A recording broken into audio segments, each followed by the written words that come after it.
So first we're going to identify the individual variable and type of variable just for some practice from Chapter 1, and because these pieces are going to be an important start to pretty much every problem in this class.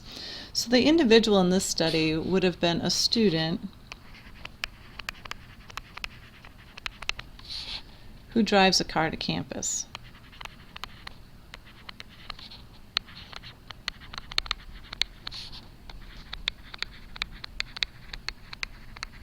So again, an individual is a single, so a randomly selected student who drives a car to campus, so just one.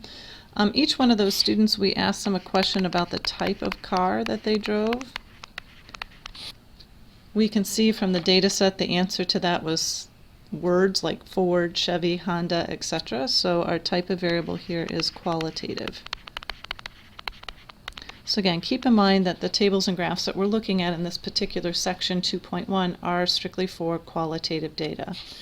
So a listing of data is too hard to look at and analyze, so we need to summarize it. So first you need to decide the categories. In this case it's relatively easy, just one for each of the car types.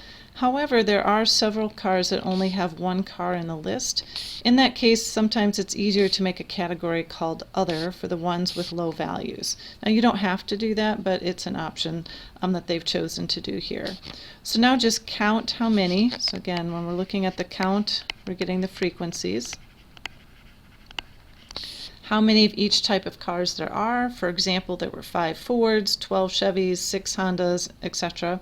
And then we just put that in a table form where we've got our categories or classes and then the counts on the other side. So if we go back to that data set and count, there were 5 Fords, 12 Chevys, 6 Hondas, etc. So we have got 12, 10, and then the others together there were 5 altogether. And our data set, we collected 50, so our sample size here was 50, so we just need to double check that when we add up our frequencies that it does come back to the number that we had for the number of data points in our data set, just as a check on our work.